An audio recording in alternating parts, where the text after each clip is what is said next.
Hi everyone, it's Nico Landau here again with another episode of Love in Deep Space. I know it's been a while. I was on vacation and then getting back into the swing of things took a while, but we are back. And I don't remember which episode we're on, but it's Caleb probably. Alright, see you there. I'm gonna start, okay?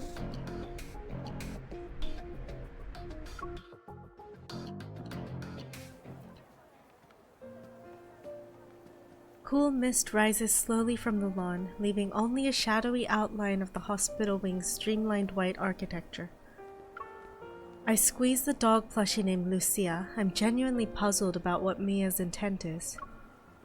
Is this just a gift? Have you made any progress? Zane sits down next to me. He gives me a cup that's filled with a drink. I don't know what it is though. Is this milk tea, a health drink, or a fruit slushie? Warm water. How would I mix that up? He calmly looks over before lowering his head. Then he gently squeezes the dog plushie's cheek. As usual, he delivers his dry humor with a straight face. Furrowed brows, pursed lips, and a scrunched up face. All symptoms of severe dehydration. Sure. There's no way my face is... I quickly relax my expression, but my brows furrow again upon seeing Lucia. Mia clung to this plushie from the site of the explosion to the medical center. So why do I have it? Now it's with you. What did she say? I said I'd help her find her brother. Kevy?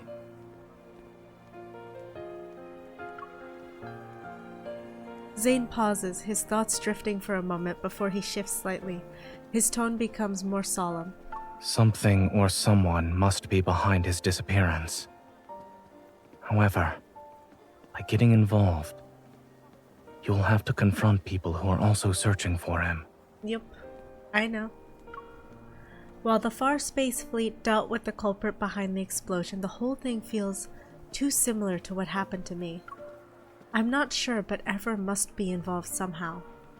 Kevy must have something thereafter, or there's a secret they're desperate to keep hidden. The closer you are to the truth, the closer you are to danger. Have you truly thought this through? Of course. Once they make their move, there will be a second time, and then a third. I can't just stand there and watch the same tragedy repeat itself with these two.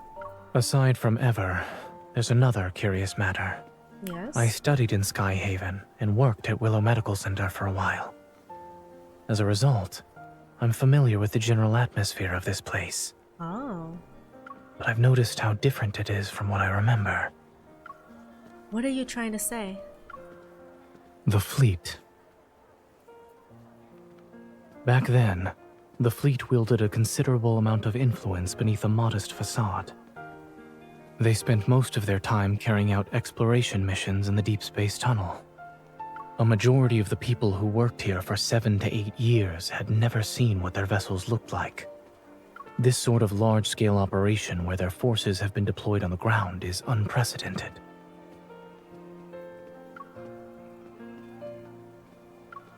Even if there's another reason behind the fleet's large-scale operation, with so little information available to me, it's hard to determine their role in this incident. I'll keep a close eye on the situation, but for now, I need to find Kevy as soon as possible. He's been missing for a while now and could be in danger. Zane nods and looks up at the dark clouds in the sky. Did you find any leads? It's been a week since the explosion. The fleet must have searched through every nook and cranny of the explosion site and the surrounding area. If they can't find him, Kevy must have either been taken away by someone or hiding in an even more secluded place.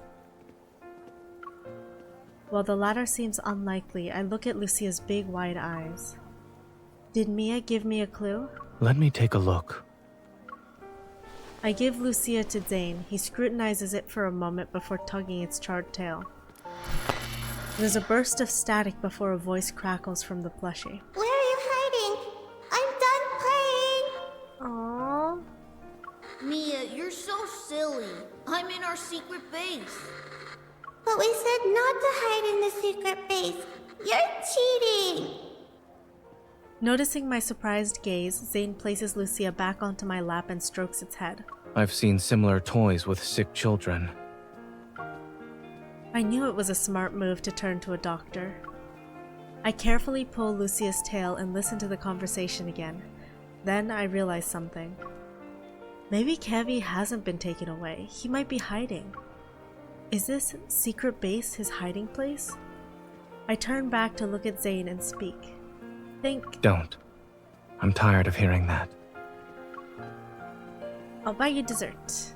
When we're back in Lincoln, I'll buy you the latest item on Maltosio's dessert menu.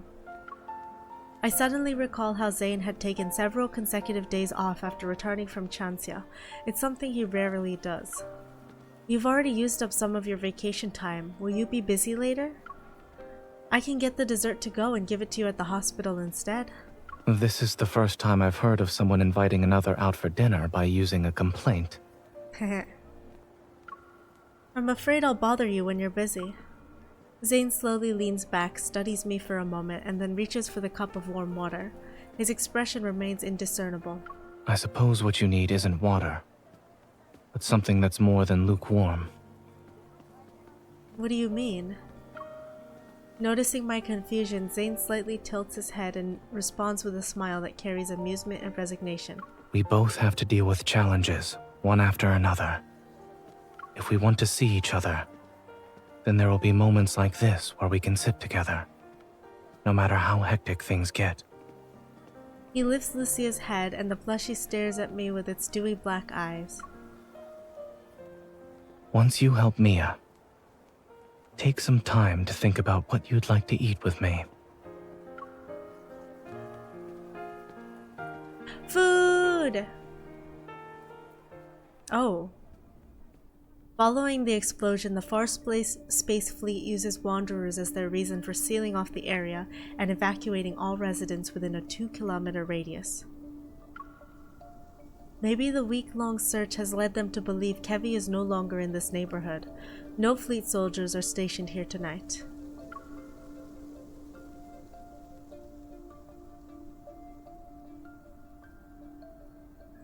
The charred ground reveals several sets of footprints, all disorderly. Many have passed through this place. Kevi. As I enter a backyard, I see a scorched swing and a slide that's been reduced to a metal frame. I pause before carefully tugging Lucia's tail. If Kevi is still around, he might hear this. After a few minutes, I notice faint sobbing. Suddenly, a familiar energy fluctuation ripples through the air. Behind the shrubs, a tear in reality, around half a meter wide, materializes.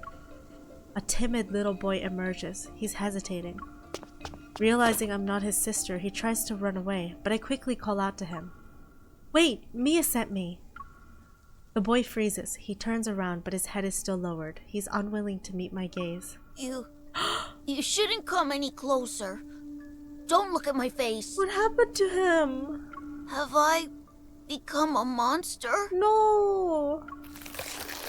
Granulated crystals seem to be growing around his eye sockets, almost engulfing his whole face. A few months ago, I saw this sort of phenomenon in the N109 zone with those monsters and in Chancia City. Maintaining my composure, I touch the crystals on his face. A sharp pain shoots through my palm, but the growth stops. Just as I thought. I've seen this before. You're not a monster, you're just ill and need to get treated as soon as possible. She's recovering in the medical center, and after the surgery was over, there haven't been any problems. I take Kevi's hand and wipe away his tears. Right now she's worried about you. Kevi, can you tell me what happened on the day of the explosion? How did you manage to stay hidden? The secret base you have with Mia. Comforted by my words, he stops sobbing. Slowly, he withdraws his hand and reveals something to me. In the center of his palm is a tiny crystal fragment. This is... A familiar energy reverberates in my heart, and I slowly exhale. It's the last spatium core fragment we've been looking for. When the explosion happened, Mia and I were playing hide and seek. I was in our secret base while she was outside. She couldn't find me. I was hiding for a couple of minutes. Then I heard a loud bang and blacked out. I was protected by this thing that Mom and Dad left. Kevy looks down at his palm. The protocore fragment emits a gentle, soft glow. Your parents left this? Yeah, they also said I need to take care of Mia. And that I shouldn't be found and use this to hide whenever I'm in danger. So this fragment can create a space, the secret base you and Mia talked about? Lowering his head, he nods. After the explosion, I don't know, but they were dressed like Mom and Dad.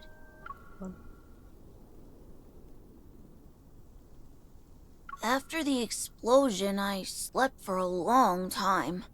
And when I woke up, I wanted to find Mia, but there were people outside looking for me. Who were they? I don't know, but they were dressed like Mom and Dad. Mom and Dad said that when they're not around, I shouldn't trust those people or go with them. I can't trust anyone. Good parents. This must mean Kevy's parents knew there were people in the fleet who wanted to harm them. I bet other groups are also involved. At this point, letting the fleet find Kevy might not be for the best. I touch the black crystals on Kevy's face. He slightly flinches from the pain. But even if we only consider his health, Kevy can't stay here anymore.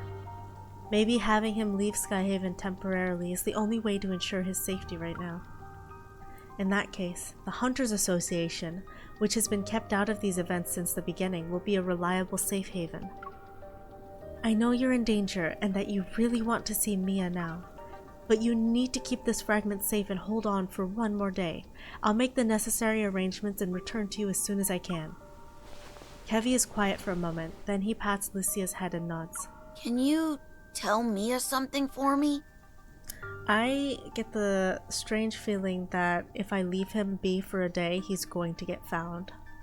I'm okay. Tell her not to worry.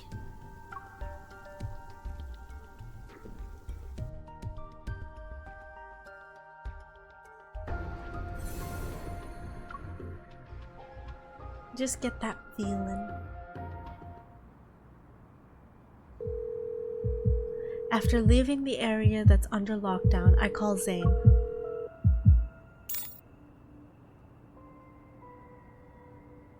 Zane! Don't rush. Speak slowly. Did you find Kevy?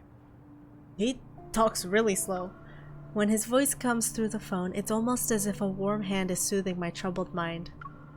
Yes, he has a spatium core fragment. He's been using its power to hide it himself.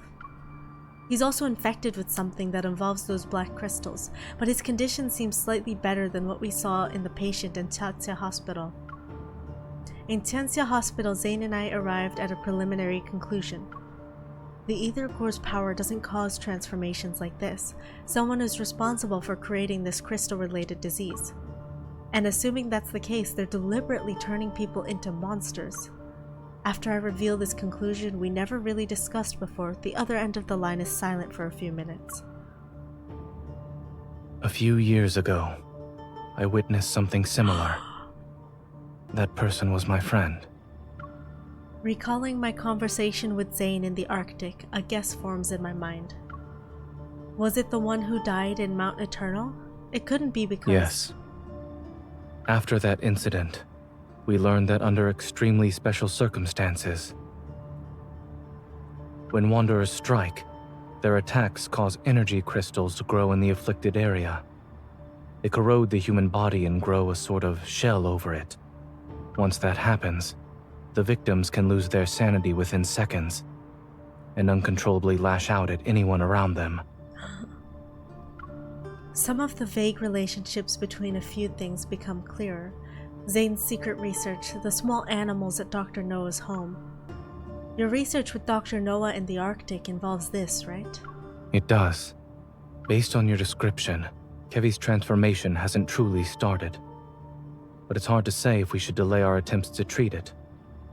I have a feeling that if he stays in Skyhaven, something unpredictable and grave will happen. I'll find a way to transfer him to Oxo Hospital. and ask Dr. Noah to come back. I was just about to ask about that. When can you pick up Kevy? The hospital can't reach his guardians, which could be a problem. I'll have everything arranged by tomorrow night at the latest. It's too late. Then I'll bring Kevy to you at that time. There's one more thing. A necessary reminder, so to speak. Yes? He pauses before lowering his voice. Since Kevy has an ether core fragment, it's possible Ever will keep looking for him. Uh-oh. When caring for others, you must be mindful of your own safety. Of course, for sure. 100%. Totally listening. Sure. Before coming here, I thought I had grown stronger. I thought I'd be capable enough to handle the challenges that awaited me. But I didn't expect them to become even more difficult. Fortunately, I've never had to face them alone. Perhaps I'm also doing this for myself. After the call ends, my beating heart finally begins to calm down. I look up at the moonlight hidden behind the dark clouds.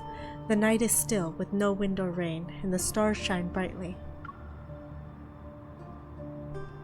I suddenly wonder, is Zane also looking at the same night sky right now?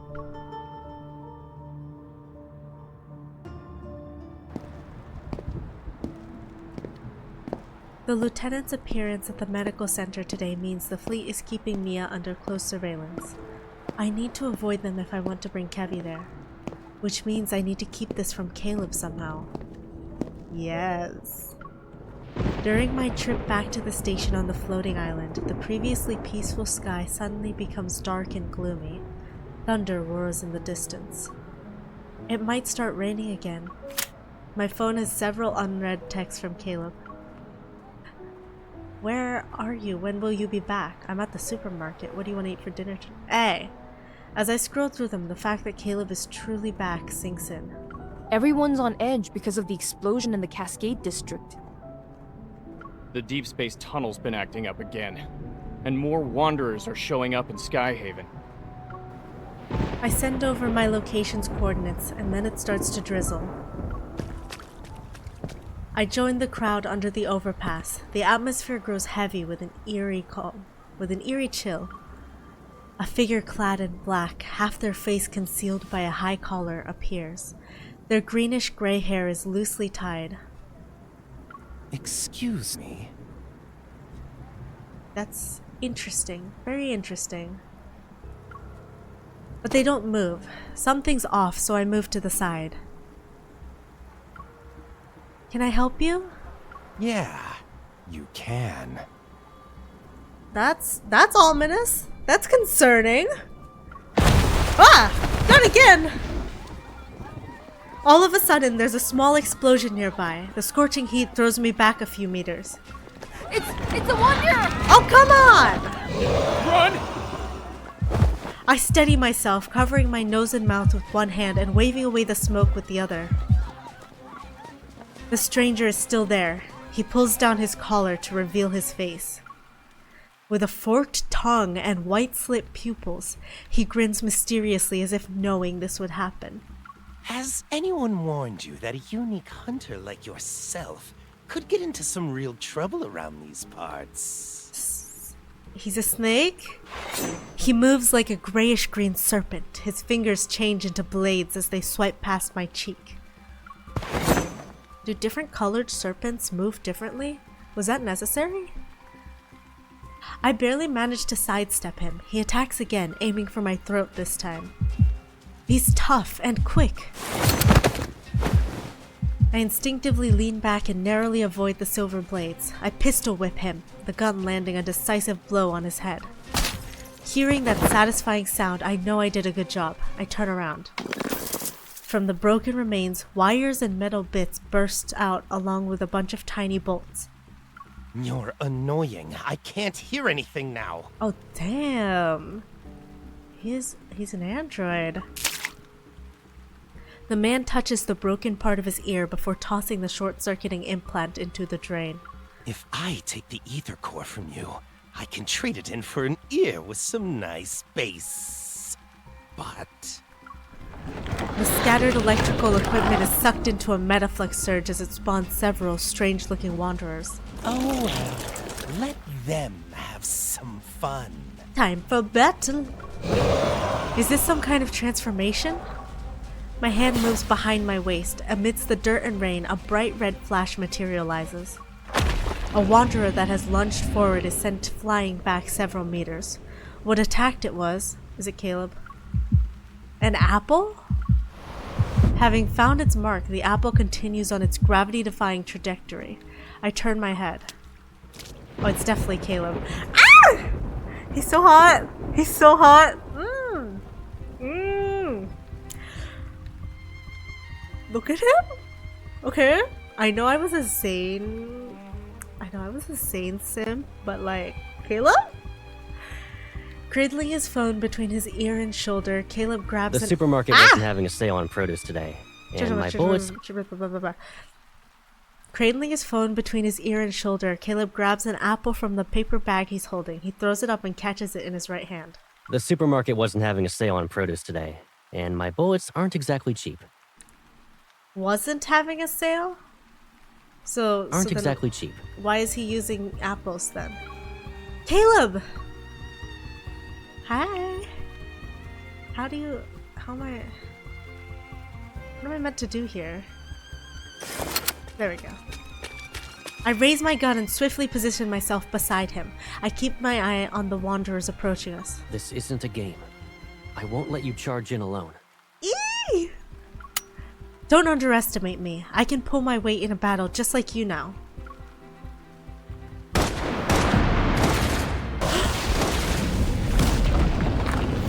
Bang! The last wanderer is flattened by an unseen force and scatters debris in all directions. Caleb! Muddy water is everywhere, but Caleb seems unfazed as he brushes aside the damp strands of my hair. Are you hurt? I'm good, but that person is getting away. Caleb holds out his hand, his fingers slightly extended. A barrage of stone shards chase after the fleeing figure cloaked in a dark grayish grain. Eat some fruit. I'll be right back. A paper bag lands in my hands. Before I can respond, Caleb vaults over the railing and disappears into the night. How did Caleb get here so quickly? Oh my gosh, he's tracking you.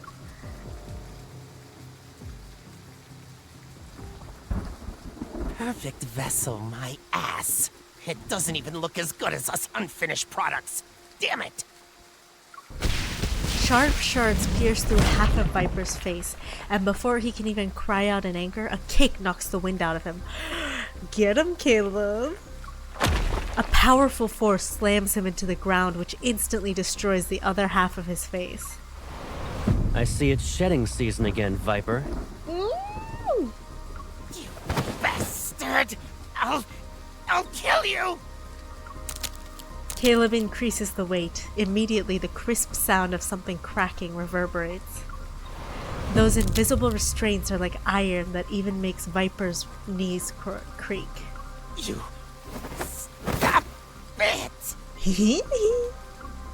A white prosthetic eye floats into Caleb's hand and is crushed in an instant. Who gave you the right to approach her? The professor said it's not time to go after her yet. I was just playing around with her. Oh, were you now? It feels as if a swamp is slowly squeezing the air out of his lungs, making it difficult to breathe. There are less than 72 hours before the final cleanup. I'm just reminding you that if you can't retrieve the protocore fragments, you're done for. Which hand did you touch her with? This one? He's unfazed by the threat. Click. Viper's left hand is twisted and he almost passes out from the pain.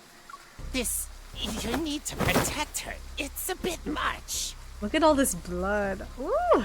Wouldn't you say your overprotectiveness borders obsession?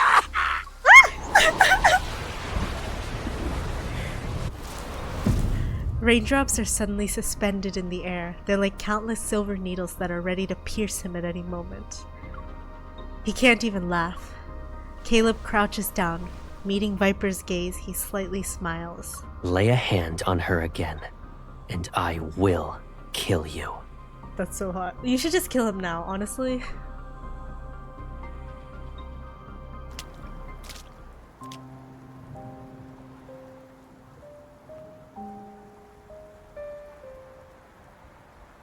Unable to find Caleb, I have no choice but to retreat to the overpass.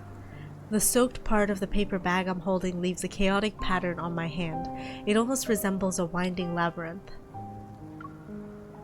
That person knew I had an ether core. Is he an assassin sent by Ever? But he wasn't planning to kill me. It seems like he was testing his prey. Why are you standing here in the rain? So you could bring me an umbrella? An umbrella shields me as Caleb reappears. He frowns as he wipes away the water from my face. Caleb, are you okay? I'm fine, but I lost track of him. Sure you did. Having checked Caleb's hand over and over again, my anxiety only dissipates when I confirm he's unharmed. It's okay, I got some of the parts he dropped. I'll take them back to data analysis. Hopefully there will be something to learn. We'll talk about it later. Let's go home. Yes? He takes off his coat and drapes it over my head. With his arm around my shoulders, his warmth quickly envelops me. Give me a heads up next time you go out. I can't help but worry about you when you're all alone.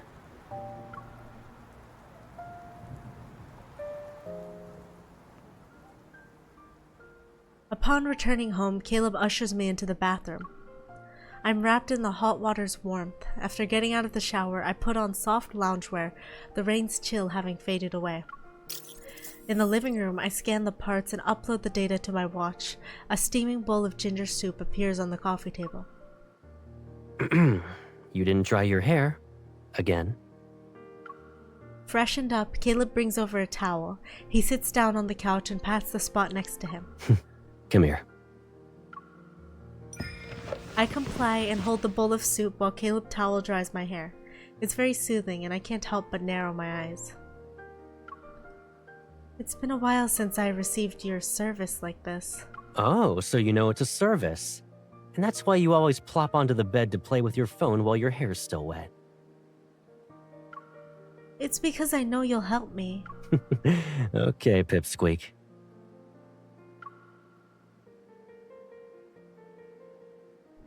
Through the towel, something taps my head. It's not too gentle or too rough. Though, don't you think you've gotten better at drying hair? Have I? I moved out to live in the college dorms. Then I moved again for the DAA after graduating. Looking back, it's been forever since I was really home. That means it's also been a long time since I helped you dry your hair. He tilts my chin before using his fingers to comb through the disheveled strands. There's no rush. We have more than enough time together. Yep. God, his eyes are so pretty. With a promise made, a new thought crosses my mind. What about the Deep Space Aviation Administration? Do they know you joined the Far Space Fleet? What about your comrade in arms? They don't know. And they won't. Oh? It wouldn't be smart to have too many people in on this. They aren't required to know everything about me anyway. My phone screen suddenly lights up. I see a news alert about the explosion in Cascade District. Ah, right. Kevy. He removes the towel from my head and walks to the bedroom. I'll grab the hairdryer. Give me a sec. Wait! Aware of the warnings Kevy's parents gave and the fleet's close surveillance of the siblings, I realize things are in a more sinister light. Is it possible Caleb knows something about this? I don't want to doubt him. The fleet has used a considerable amount of resources to deal with the explosion incident and their search for Kevy. Is it because Kevy's parents are important to them? The perpetrator and victims are fleet personnel. That means the fleet must take full responsibility and provide answers to the public. Then what will the fleet do if they can't find Kevy? To reassure me, Caleb gently pats my head. His voice softens. Don't worry. They will find him.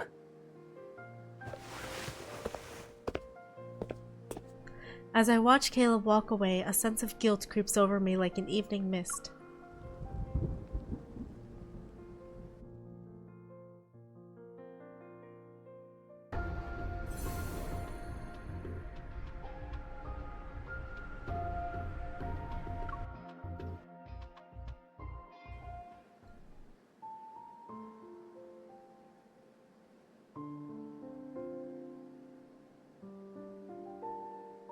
When I wake up the next day, my head feels foggy and my throat is itchy.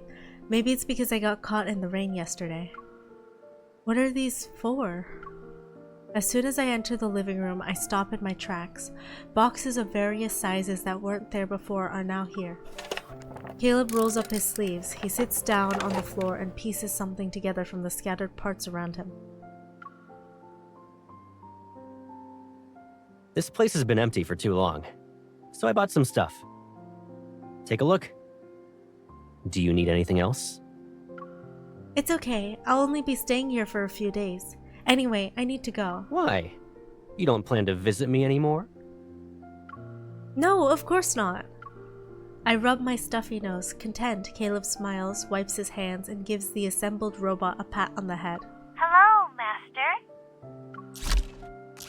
The little robot's screen forms a smile as its movements produce a series of clink-clanks. When you're on the bed and glued to your phone, it can bring you snacks and drinks. Aww! Sure. The warmth in Caleb's smile makes me feel even more guilty. I'm sorry. If the fleet is just trying to protect Kevy, then I'll make it up to you once he's safe, I promise. I sit next to him and attempt to mask my nervousness with a pleading look. Caleb, I agreed to have dinner and watch a movie with some classmates in Skyhaven tonight. Can you give me a ride? It's not that far. You can take me there since your plane can just zoom. Kevy agreed to meet at midnight, but after careful consideration, I decided to head out early to avoid any problems. I made that suggestion to Caleb so he wouldn't overthink things. You shouldn't go out. I can tell you're coming down with a cold based on your voice alone. No, I want to go! Focus on resting today, so you can recover. Caleb opens another box and busies himself again. There's a weird energy fluctuation in the deep space tunnel. All the Wanderers in Skyhaven are riled up because of it. To ensure everyone's safe, Skyhaven will be under lockdown tonight. We'll be doing a cleanup. Uh-oh, the boy's gonna get caught. Isn't eliminating Wanderers supposed to be a hunter's job? What kind of threat could possibly warrant a large-scale response from the fleet? Doesn't matter. Since the fleet is in charge of Skyhaven, safety is our highest priority. Safety is #1 priority. He pauses and looks up. I won't be around tonight, so don't even think about going out. Got it? Oh, you won't be... But... This isn't good. I need to get Kevy out of there.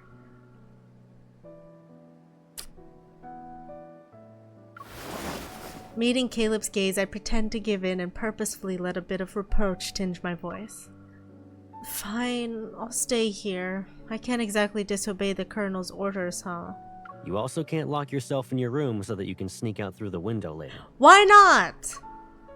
This isn't our old house, and even if I did climb out the window, I wouldn't get very far. Seemingly uninterested in arguing, he ruffles my hair. I'll take you to meet your classmates tomorrow. He responds with a smile. It's the same one I've always seen, but his gaze is a little too cheerful. He's hiding something. Caleb, be honest to me. Is the cleanup tonight related to the explosion? You're overthinking it. Uh-huh. He looks away and pretends to study the sketch. I grab his chin, forcing him to look at me. Oh? You're lying. What about you, then?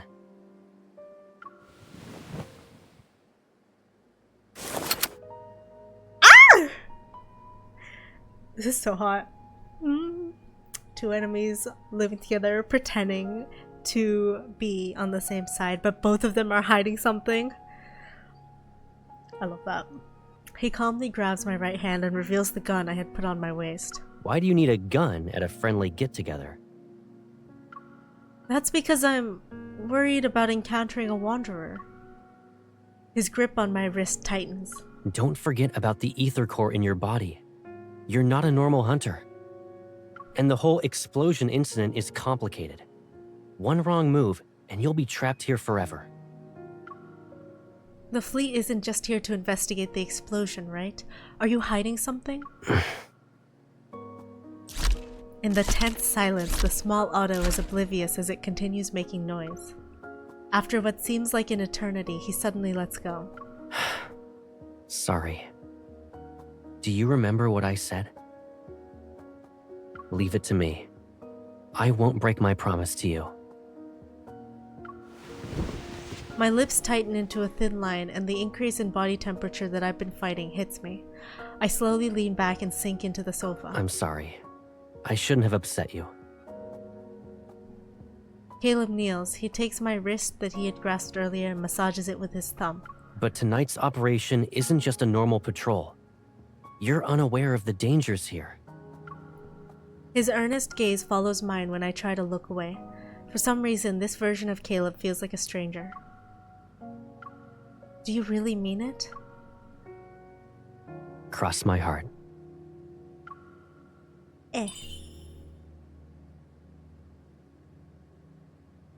You made a promise to me. Don't forget about it. Yeah, like last time. Ooh, what a nice bed. I would totally sleep on that bed. As the day draws to a close, I still haven't found an opportunity to leave. I hope the round-the-clock shuttle service won't be affected by the cleanup. Only when my phone gives me a no-service message do I realize how thorough Skyhaven's lockdown is. Outside, darkness cloaks the scenery with the trees' shadows. When it's 11 p.m., I hear the faint creak of a door opening outside. After silently counting to 30, I quietly get out of bed and go to the living room.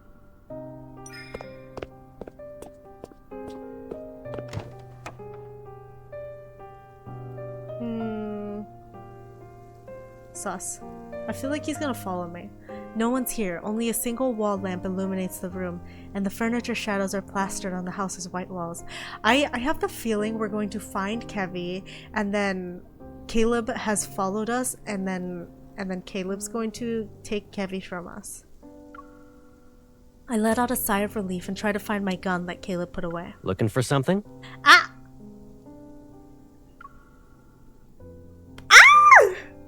I love his uniform though. It's so hot. Caleb, you're still here. Caleb stands behind me, his arms crossed. The light casts irregular patterns on the floor. I was about to leave. Go ahead. I'm getting something to drink. A cup that's filled with water floats over to my side along with 2 white pills. You were coughing a lot during the day. Did you catch a cold because of yesterday's rain? No. It's just a small cough. Take some meds before you go back to sleep. I feel like these are sleeping pills or like drowsiness meds. I don't know. I'm not gonna take it. I don't trust that. I don't trust it. His gaze is calm and gentle, showing no signs of discontent. It's as if my pitiful lie fooled him. Okay. I won't let him worry about me tonight, at least. Don't take that medicine. Don't do it. I put the pills in my mouth and wash it down with the water. I have emptied the cup in one go. Don't do it! You've done it! You're gonna fall asleep now. She's gonna fall asleep. The ticking of the clock's second hand echoes in the dimly lit room, emphasizing the silence between us and our mingling breaths. Without thinking, I avoid his gaze. I hesitate for a moment before heading back to the bedroom. Good night. Good night.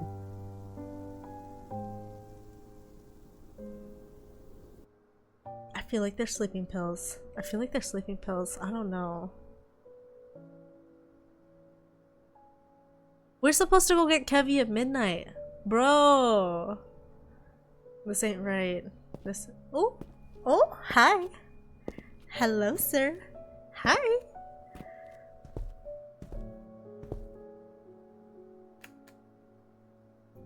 I thought so.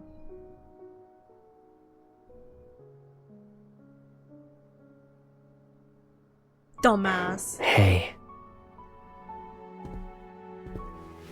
You should have pretended to drink it. You never take pills from someone. Nah.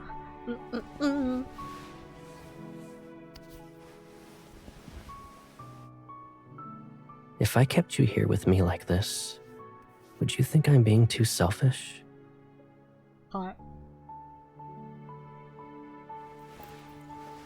But it's only us now.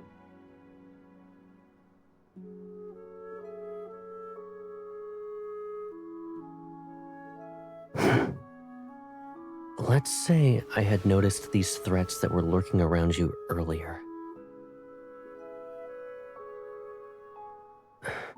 Knowing then what I know now, none of this would have happened, right?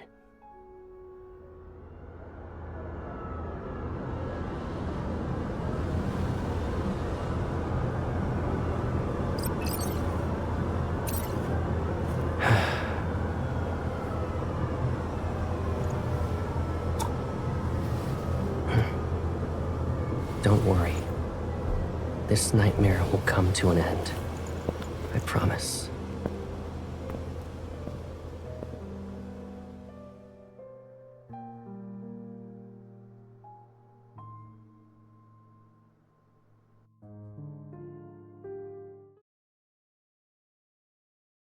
Oh my gosh, I knew Caleb was gonna drug us. I knew it. You don't understand. I know everything. I knew he was sus. I mean, okay, we knew he was sus from the beginning, but I knew you can't just eat the drug that somebody gives you. You have to pretend to eat it and then not eat it. Duh. But she ate it. So I guess we'll see what happens to the kid. See you next time. Bye.